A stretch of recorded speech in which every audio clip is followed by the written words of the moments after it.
নমস্কার বন্ধুরা, এই দেখুন আজকে একটা সুন্দর রেসিপি নিয়ে এসেছি। এই দেখুন ভেটকি মাছের পাতুরি করব। ভেটকি মাছের ফিলেগুলো ভালো করে ধুয়ে নিয়েছি, পরিষ্কার করে জল দিয়ে ধুয়ে। এই দেখুন কি সুন্দর ফিলেগুলো, এটা 1 কেজি ফিলে আছে। এই দেখুন, আর মাছটাও খুব বড় ছিল, পরিষ্কার মাছ। এবার এই দেখুন টিস্যু পেপার একটা থালাতে নিয়ে মাছগুলোর মানে জলটা পুরো, যাতে জলটা একদম না থাকে তার জন্য টিস্যু পেপারের ওপরে মাছগুলোকে একটা একটা করে রেখে দিয়েছি, দিয়ে জলটা পুরো সোপ করে নিচ্ছি যাতে মাছের মধ্যে কোনো রকমভাবেই জল না থাকে। আপনারা এমনি চুবড়িতেও জল ঝরিয়ে নিতে পারেন, কিন্তু আমার খুব তাড়া ছিল, ওই জন্য এটার মধ্যেই এই টিস্যু পেপারের ওপরেই মাছগুলো রেখে আমি জলটাকে মানে খুব মাছটাকে ড্রাই করে নিয়েছিলাম। এই যে এই দেখুন এইভাবে ড্রাই করে নিয়েছি। এরপরে এই যে দেখুন ভেটকি মাছের পাতুরি করার জন্য যেটা মেন লাগবে, মাছ তো লাগবেই, তার সাথে লাগবে কলা পাতা। এই দেখুন বাজার থেকে কি সুন্দর কচি কচি কলা পাতা পেয়ে গেছি। কলা পাতাগুলো ছোট ছোট করে সাইজ মতো কেটে নিয়েছি। তারপরে এই যে ভেটকি মাছটা ভালো করে জল সোপ করে নিয়ে তারপরে আদার পেস্ট, নুন আর নুন দিইনি, আদার পেস্ট আর লেবু রস মাখিয়ে রেখেছিলাম। তারপরে এই যে নিয়ে নিয়েছি, এটার মধ্যে ভিজিয়েছি 1 ঘন্টা আগে ভিজিয়ে দিয়েছি কাজু, পোস্ত। আর 1 কেজি মাছের জন্য আমি 50 সাদা সর্ষে আর 50 সাদা সর্ষে আর 50 কালো সর্ষে নিয়ে নিয়েছি। আর কাজু নিয়ে নিয়েছি 50, আর তার সাথে 2-4 চামচ পোস্ত নিয়ে নিয়েছিলাম। সেটা আপনারা মাছের পরিমাণ মতো দিতে পারেন। এবার এর সাথে কাঁচা লঙ্কা দিয়ে আমি বেটে নেব। এই যে আমার 1 ঘন্টা আগে এটা জলের মধ্যে ভেজানো ছিল। এবার এটা আমি মিক্সার গ্রাইন্ডারে কাঁচা লঙ্কা দিয়ে সর্ষে, পোস্ত, কাজু, কাঁচা লঙ্কা সব একসাথে বেটে নেব। তার সাথে আমি নুন দিয়ে দিয়েছিলাম। সর্ষের সাথে নুনটা দিয়ে দিলে কি হয়, সর্ষের যে তিতো তিতো একটা ভাব থাকে, তিতো একটা থাকে, সেটা থাকে না।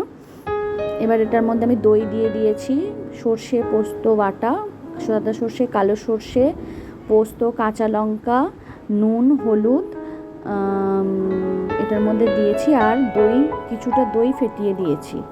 মানে ধরুন যে মানে মশলাটা তৈরি করেছি তার মধ্যে প্রায় 100-র মতো দই আমি দিয়েছিলাম, প্যাকেটের দই দিয়েছিলাম। এটা আমি দিয়ে ভালো করে পেস্টটা তৈরি করে নিয়েছি। এবার মাছটার মধ্যে ভালো করে মাখিয়ে নেব। ভালোভাবে মাছটার মধ্যে মাখিয়ে, এই যে ভালো করে মাছটার মধ্যে মাখিয়ে নেব। দাঁড়ান,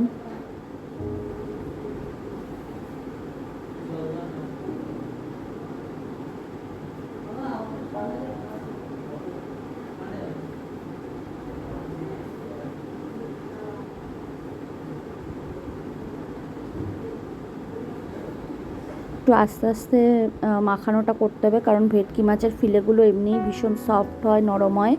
বেশি চাপাচাপি করলে আবার ভেঙে যাবে। খুব সফটভাবে আস্তে আস্তে প্রত্যেকটা ফিলেতে সুন্দরভাবে সমানভাবে মশলাটা মাখিয়ে নিতে হবে। মশলাটা মাখিয়ে নিচ্ছি খুব সুন্দর করে।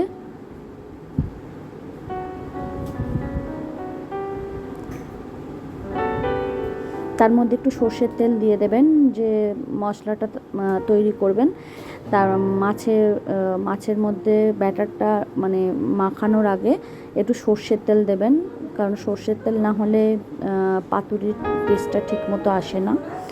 আর নুনটা আপনারা টেস্ট করে তারপর দেবেন।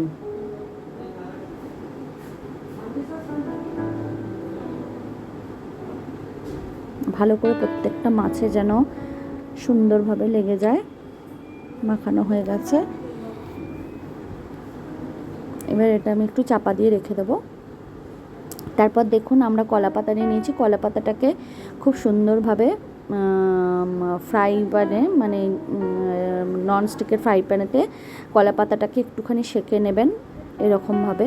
তাহলে কি হবে, কলা পাতাটা যখন আপনারা ভাজ করবেন তখন মাঝখান থেকে ফেটেও যাবে না, যেরকম মানে ভালোভাবে বেশ মোড়াটা যাবে।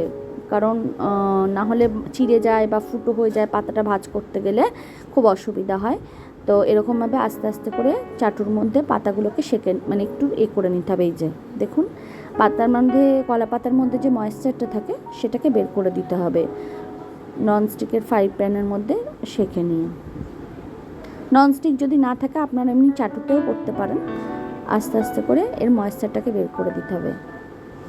এই দেখুন, এবার কলা পাতার মধ্যে নিয়েছি, নিয়ে একটা একটা করে মাছ দিয়েছি, তার উপর একটা করে কাঁচা লঙ্কা চিড়ে দিয়েছি, দিয়ে এবার চারিদিক থেকে এটাকে ভাঁজ করে সুতো দিয়ে চারদিক থেকে বেঁধে দিতে হবে। যে সুতো দিয়ে চারদিক থেকে বেঁধে দিচ্ছি, ভালো করে গিট দিয়ে বেঁধে দেবেন। এটা ফাঁস লাগিয়েও দিতে পারেন, আমরা গিট দিয়ে দিয়েছিলাম কারণ আমরা ওটা পরে খাওয়ার সময় কাঁচি দিয়ে কেটে দিয়েছিলাম। এই দেখুন, একটা একটা করে বেঁধে নিচ্ছি।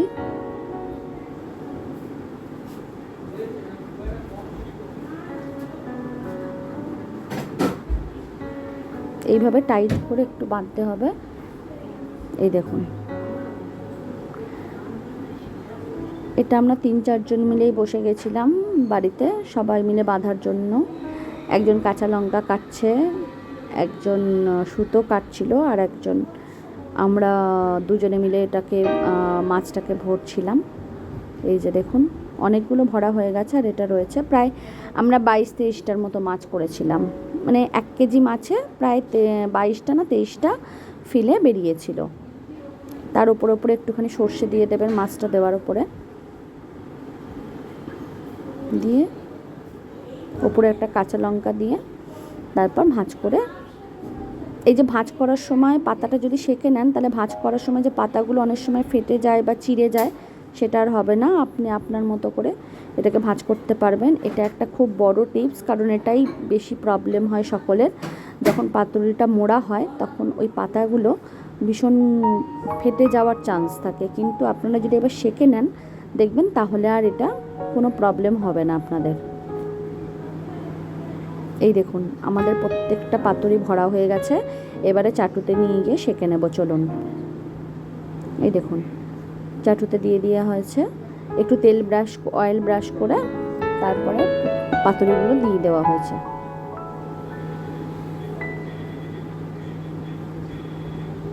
কত সুন্দর দেখতে লাগছে। এই দেখুন, এগুলো তৈরি করা আছে, এগুলো আবার হবে। এই দেখুন, এবার একটা একটা করে উল্টে দেবো, পুরো ফুলে গেছে দেখুন।